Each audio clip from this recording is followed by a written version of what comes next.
Morning all. I think I have a very interesting game here from Tata still, not covered yet, in round 13, the last round I think. So both players presumably quite tired at this point. Sergey Karjakin, 2780 against Loek van Wely, 2679. I think the game features different elements of style of play actually in one game. Elements of counterplay removal we're about to see, and also elements of forcing moves, what we can consider docking computer on this channel. And I think they work together quite well in this game. Let's see what happened. E4, aggressive play, an aggressive opening move from Sergey, and an equally aggressive reply from Loek van Wely. It's Sicilian defence. So it's usually a fighting game with Sicilian defence. Black is not playing necessarily for a draw, but to try and get some counterplay and attacks of his own, maybe. So knight f3, we see the open Sicilian, exciting stuff. And which breed of the Sicilian will we see after knight c3? Will it be a standard Najdorf? No, actually, we see g6, the Sicilian dragon. This is experiencing some return in popularity. So Sergey plays bishop e3, going into like the main line of it. Bishop g7, f3, knight c6. And okay, white plays queen d2 now, and black castles. One move which used to be played a lot, bishop c4, is interesting to try and prevent black playing d5, but that bishop is itself a source of potential counterplay as well, and sometimes it's not great for it to be stuck on b3 perhaps. This other way of playing this position, just forgetting about bishop c4, just letting black potentially play for d5, white just castles queenside. That's what's actually played. And okay, we see after now this energetic move d5. So does this give black reasonable position from the opening? It's still all in theory, of course. E takes d5, knight takes d5. And now knight takes c6, which shields white's king potentially. With this pawn on c6, it's more difficult sometimes to get at white's king.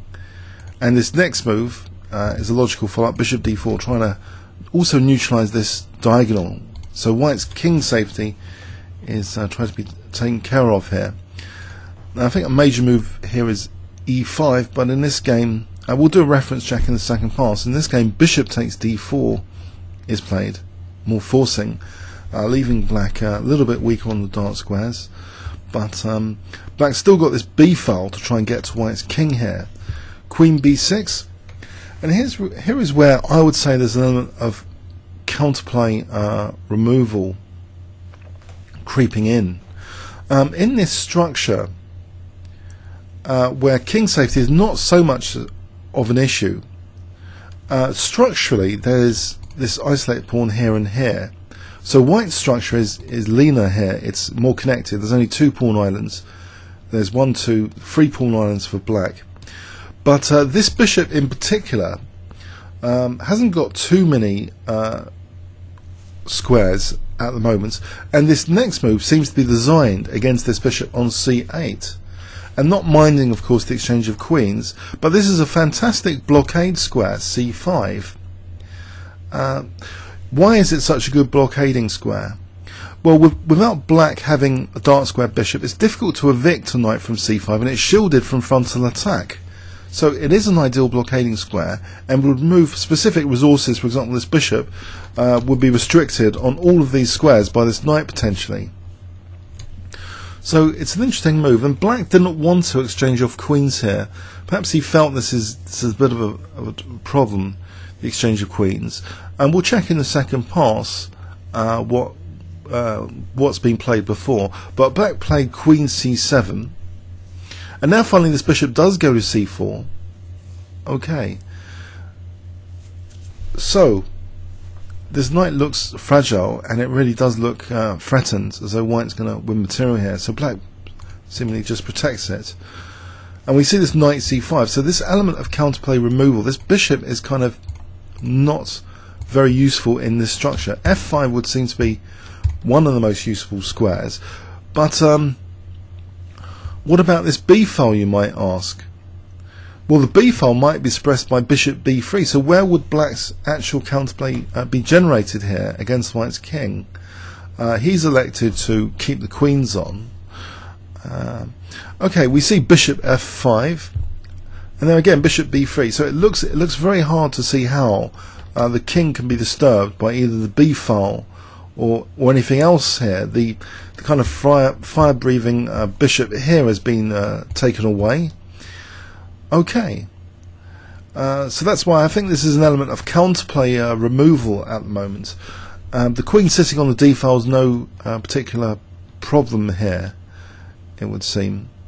Black actually is concerned now, it seems, about g4 being played, putting the bishop back in its box. Doesn't really want double pawns on e6. So this knight's really quite a monster knight on c5 in this particular position. So that bishop wants maybe to remain on f5. So this helps explain anyway this next move, h5. Now white actually wants to open up lines against black's king as well, and wants to be able to force matters potentially and end up with a brilliant combinatory attack eventually, ideally perhaps. So plays g4. It seems logical, trying to rip open these lines. Okay, now black plays e5, which gives the knight this f4 square, which might be useful. White is not that strong on the dark squares here. No dark square. Bishop f4 seems something anyway for black to celebrate with tempo on the queen. And the queen actually goes back rather smartly to g1, it seems, holding c5 just in case maybe the b6 knight could be a tempo gainer. But also this g file facing the king. But how can it actually be useful on g1 sitting on the back row? You might ask. I'll just okay, so let's see. Black here now plays knight f4, and this sets up a threat of knight e2 check, so countering white's threat. White has to do something about knight e2 check. This would be quite embarrassing. So what does he do? He just simply plays rook e1. And okay, is this rook really dangerous on that d file? Is there any coordination of these three resources or the queen here? Well, black didn't seem to find anything that useful. He just took on g4 here, and we see f takes g4, and depressingly the bishop went back into its box, you know, bishop c8. So we're left with this huge knight on c5. Not only is the king cozy, but this c5 square is being celebrated by white. And now this queen, which is sitting on the back row, comes into the game with queen g3 here. Okay. It looks to be a very difficult position for black. Where is the conventional counterplay that you get from a dragon? It seems to be all dried up here. Black tries now a5. Okay, which does question this bishop. Why is it sitting there for a tempo gainer? This looks as though it's a promising idea, and maybe, for example, bishop a6 could get some coordination. At least the bishop's protected by the rook as well. White's next move is putting the pressure on black. Queen h4, and it might seem a little bit strange, queen h4, from the perspective that is there a long-term plan associated with it? For example, rook e3 to h3, but that's ruled out, of course. The knight is on f4. So what is the queen actually doing there on h4? Is this move more forward-driven, not based on a long-term plan? Well, we're about to find out. Black actually played the move a4, and I want you to put on your docking computer hat now and see if you can spot what white played in this position if I give you 10 seconds starting from now.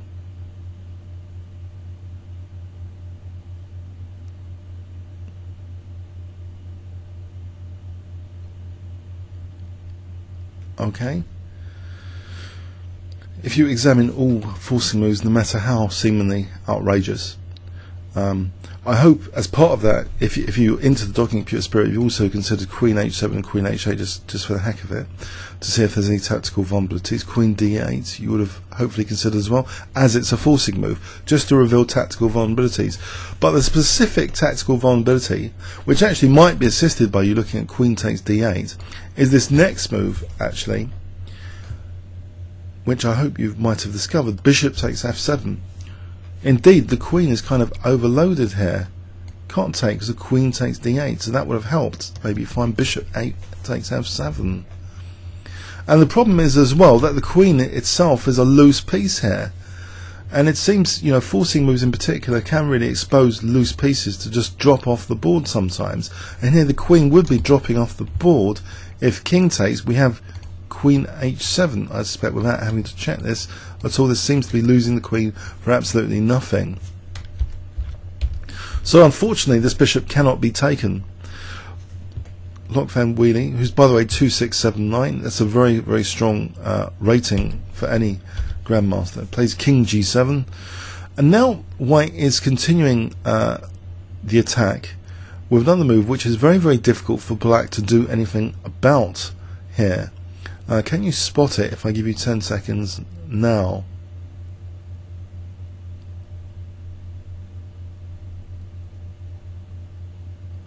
Okay. White plays knight e4. So what's remarkable, these rooks didn't need to be needed at all. It's just the pieces and the queen here. Knight e4 sets up, for example, queen f6. And this queen's still tied down to here. This still is operating as queen h7 resource. Queen f6. How on earth does black parry queen f6? If knight d5, maybe we just take on d5. But here black felt his position was hopeless. He resigned. A very short, sharp game. 25 moves. So, leaving a slightly bitter end to the tournament for Loek van Wely, but helping Sergey Karjakin come third in the Tata still. So let's just check this. I think this is fairly hopeless. Let's just check knight d5 first. I think we just eliminate this to get access to that f6 square again. Check. And it doesn't seem very pleasant at all, this position. Let's just munch here. If the queen goes here, knight f6. We'll go with that. In this position, this looks very, very dangerous. The opponent wants to keep the queens on with the attack raging. Queen h5. And what's the threat here? Rook hf1. The firing squad for the king is set up.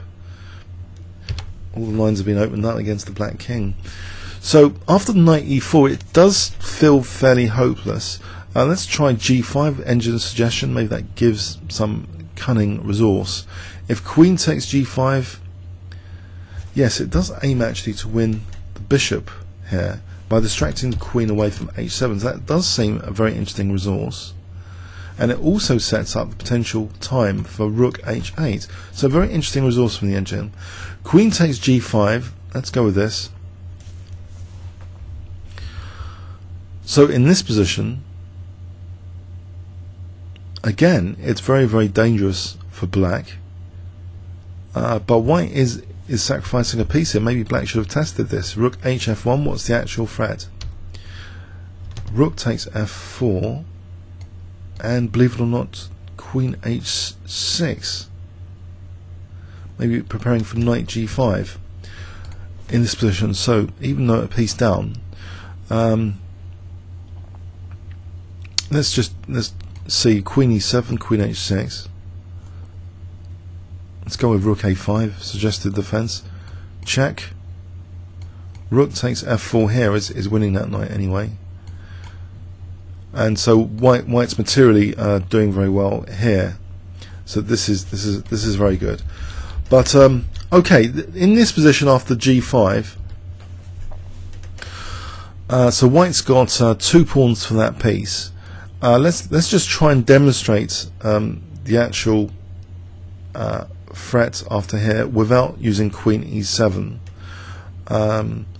If we use rook a5, queen h6 again sets up well, the threat of check to win the queen. That's the problem. This queen is still misplaced on c7. So let's go with queen e7, check. Now we end up transposing here into that other line. Where else can the queen go without being in huge trouble? Let's go with d7 to avoid this rook f4. We'd have check here, check. In this position, okay. Now if the king went over here, then check, and if king there, knight f6 check wins the queen, and if queen h7 check, winning the rook. So again, this rook is a problem in these variations as well. So this does seem fairly diabolical, this position here, even after, you know, the resourceful g5 doesn't seem to help. If we go with if we went with knight takes g5 as well, that's also good for white, but not as good. Rook h8.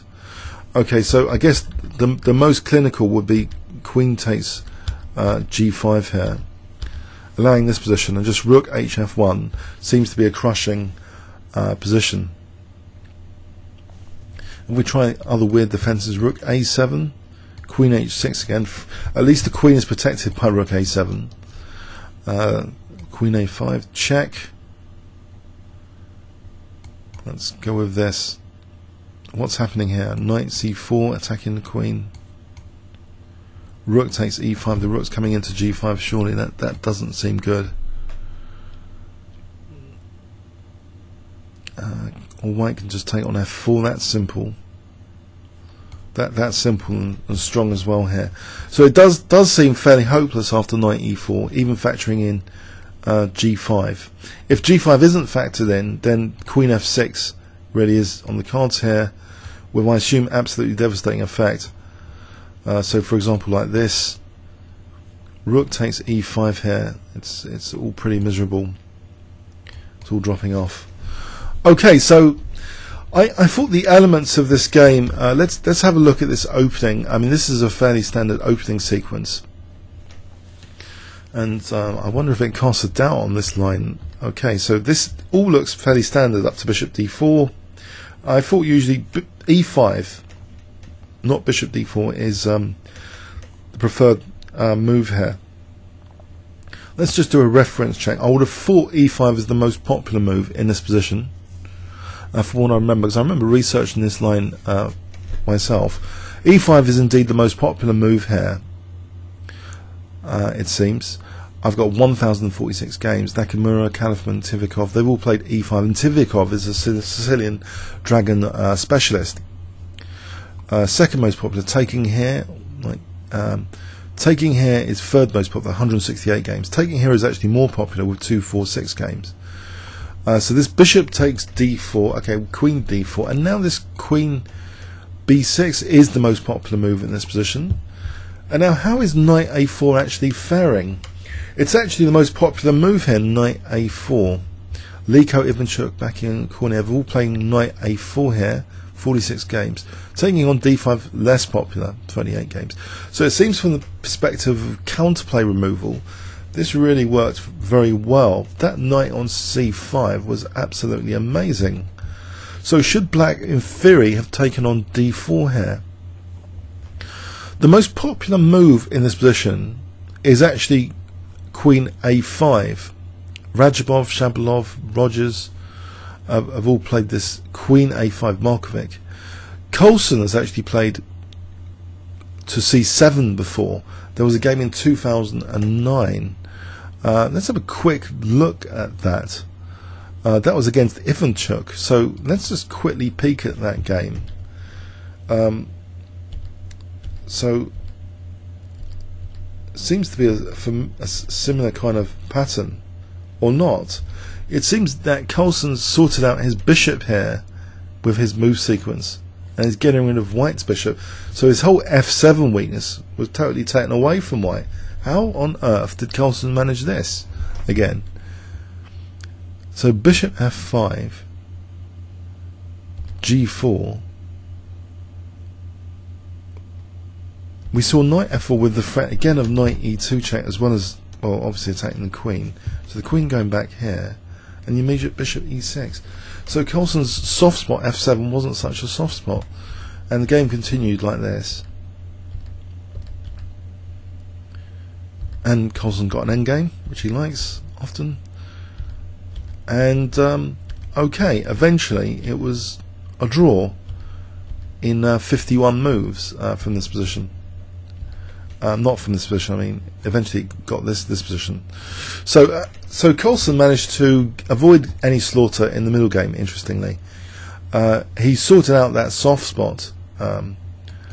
But in our main feature game here, this soft spot is a problem with what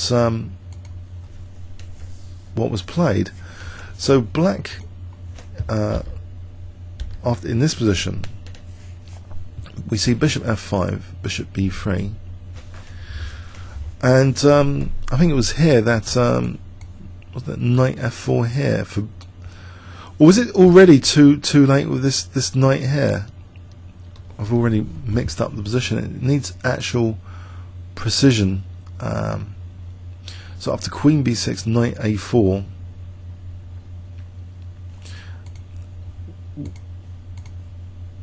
Looking at transpositions here, there's nothing, I guess. So let's just review that again. Queen b6, knight a4, queen c7. So we saw bishop c4 in this game and in the Ivanchuk-Carlsen game. Rook fd8, still Ivanchuk-Carlsen game. Bishop b3. Bishop b3 instead of knight c5. So this is on move 16. This is a key difference. In the Carlsen game we saw this, and of course that isn't possible with a knight on c5. The knight's eyeing e6, and knight c5 at move 16 was played immediately here. Ivanchuk had played actually bishop b3, so that's actually quite interesting. That knight c5 in this particular line of queen c7 would seem to be a good novelty. It keeps f7 as a potential soft spot. So knight c5 in this position. So I don't know if Magnus would have been under great pressure after knight c5 as well. But in this game, yeah, knight c5, it's significantly different with knight c5. So we see that this bishop has a good view of f7 soon. From an engine point of view, it looks as though this is about equal at the moment, getting to be a slight advantage for white. Was there a slight slip up with knight f4? Because this gives the bishop a good view of f7 as well. It seems as though black might be on a slippery slope here.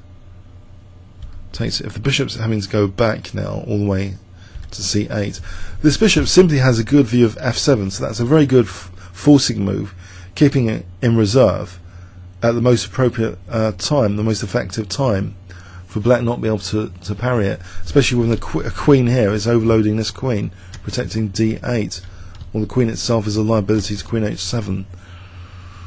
It looks as though white does have a good advantage here. And we saw, okay, the engine doesn't seem to think much. I think a5 is in the game, and now the evaluation is going up with queen h4.